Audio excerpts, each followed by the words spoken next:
Hello, everyone. I'm Mr. Linden, and welcome to ELA. Now, I understand this unit you've all been working on writing your personal narratives, that you currently have a rough draft and you're in the editing stage. And today, we're going to specifically talk about something you want to be on the lookout for in the editing process that you might be doing in your writing that you don't even realize that you're doing in your writing. But before we dig into that, we're going to do a quick exercise that's going to get us thinking a little bit about this topic. So, who can tell me who William Shakespeare was? Yep, that's right. He was a writer, really famous writer. And what is he famous for writing? Romeo and Juliet, yes. So he is a very famous playwright. But before he ever wrote plays, he was actually a poet. And specifically, he specialized in writing love poetry. And so today we're going to read a love poem, but it's not a typical kind of love poem. And so you can see up here on the board and on your handouts, we have the text for Sonnet 130 by William Shakespeare. And so I'd like us all to just read this together and think a little bit about it. My mistress's eyes are nothing like the sun. Coral is far more red than her lips red. If snow be white, why then her breasts are dun. And dun, there is a word spelled with D-U-N, a dull gray brownish color. So he's saying they're drab or boring. If hairs be wires, black wires grow on her head. I have seen roses damasked red and white, and that means patterned with or sort of flecked with the colors red and white. But no such roses see I in her cheeks. And in some perfumes is there more delight than in the breath that from my mistress reeks. I love to hear her speak, yet well I know that music hath a far more pleasing sound. I grant I never saw a goddess go. My mistress, when she walks, treads on the ground. And yet, by heaven, I think my love as rare as any she belied with false compare. And that last line meaning as any love that has been over-exaggerated. And so now I want you all to take just a few minutes to write down in a sentence or two, what is William Shakespeare trying to say? And what techniques is he using to try to get that point across? Okay? All right. And now who would like to share their thoughts? What do they think about this poem? Okay. All right. Yeah. So it does kind of seem like he's being a little bit mean to her. I mean, he says her breath doesn't smell good. Like that seems like a thing that typically isn't what you'd find in a love poem. So, but there are also like some kind things that he says about her as well. Can somebody think of an example of that? Right. So he does say that he loves to hear her speak. He does say at the end that her love or his love is rare. So obviously he's not just criticizing this person. He is still expressing his love, but in an unusual way. And so what is that repeated pattern that he keeps doing? Yes. Right. So he keeps making some kind of comparison and saying that she's not that. And so now part of what he's doing here is he's setting up and then specifically avoiding cliches. And what is a cliche? So a cliche is an expression, idea, or element of an artistic work that has become overused to the point of losing its original meaning or effect, even to the point of being trite or irritating, especially when at some earlier time it was considered meaningful or novel. And so the whole structure of Sonnet 130 is that Shakespeare is really determined to express his love, but he does it in a way where he's noticing all the different sayings and metaphors and similes that other poets of the time were using, and he's just knocking them all off the list of like, no, she's not that, no, she's not that. And so this is a quote by George Orwell: never use a metaphor, simile, or other figure of speech which you are used to seeing in print.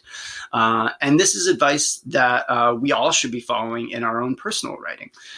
Even though we might not be working on love poems, that technique that Shakespeare uses of specifically having an awareness of how people usually express their ideas and then choosing to consciously avert that and pick your own words instead. It has the same effect in our own writing of seeming more sincere, the way that Shakespeare seems more sincere in his declaration for his love by choosing to use his own words. And so let's break down a couple of the different kinds of cliches that we might run into. So first up, we have metaphor. Now, who can tell me what a metaphor is? Okay. Yep. Yeah. So a comparison between two things. not using like or as. And some examples of cliched metaphors can be a fish out of water, right? Or music to my ears, right? And so that music to my ears, that's an example of something that we still say today, but that's even something that Shakespeare mentions in Sonnet 130. It was something, a phrase that he specifically thought was cliche back then, but yet still people are using in their writing today. We also have similes. And so can you tell me what a simile is? Yeah. Yeah. So a comparison between two things that does use like or as.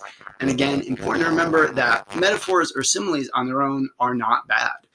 It's very good to use figurative language like this, but we just want to avoid specific ones that we're borrowing from other writers. And so examples of cliched similes can be as busy as a bee, right? Yeah. Or avoid like the, what do we have going on right now? The plague, right? Avoid like the plague. And so that's what we want to do with cliched similes is we want to avoid cliches like the plague. And so this next one might be a little bit more difficult to nail down, but does anybody have an idea what a proverb is? Okay. All right. So a proverb is a simple saying that expresses a truth based on shared experience. So this is the kind of thing that you might hear your mom or your grandma say, that some kind of saying that is supposed to sound really wise, but you've heard it so many times that you just kind of shrug it off and say, oh, mom, right? Cliched proverbs can be something like great minds think alike, right? Or you can't judge a book by its cover, right? Those things might have a little bit of truth to them, but if you've heard it so many times, it loses its impact. Just because it was a really expressive, creative phrase once upon a time doesn't mean we still want to be using it in our writing today, when we can think of a more dynamic way to express the feeling that appearances can trick you. You don't have to say you can't judge a book by its cover. You can maybe come up with a different kind of saying for that.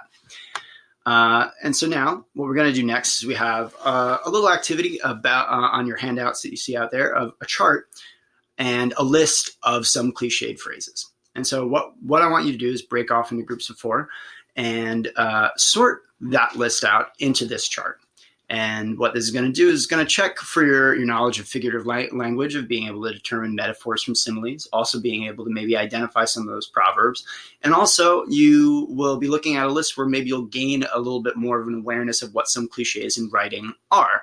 And maybe you'll see something on the list that you might use in your essay without even realizing it. So just take a few minutes to do that, and then we're going to go over it. Okay, all right. So does anybody have any questions about where some of these phrases line up in the chart? Okay. Yeah. Okay. So yeah, kill 2 birds with 1 stone. That's a metaphor, but it can kind of sound like a proverb as well. There's a little bit of overlap there, but the distinction being that with proverbs, those are kind of a complete sentence that you just sort of drop into your writing on its own. All that glitters isn't gold. Curiosity killed the cat. That's just kind of a sentence, whereas killing 2 birds with 1 stone is, that's something you'd use in the context of your own thought of like, when I went to the store, I killed 2 birds with 1 stone by picking up this and that. So it's comparing your situation to another situation of hunting for birds, right? Anybody else have any questions on that? Okay, all right. And so next, what I want you to do is just individually, I want you to open up your rough drafts of your personal narratives. And I want you to go through and I want you to really look for these kinds of cliched phrases. It might not be exactly something that's on the list. Maybe it is. And maybe you don't find anything that's like that, but maybe you might find some line where you think you can come up with a different little take on it, some way to spice it up with a different simile or metaphor. Maybe there's some place you can add a simile or metaphor. But I just want you to really, really try to think creatively about it and make sure that you're trying to come up with a comparison that comes from your own words rather than someone else's. And so when you have that, just want you to write that out on a little scrap of paper. turn that into me. That'll be your exit slip for the day, and we'll go over those and we'll check in on the progress of your rough drafts next lesson. All right. Thank you all. Have a great day.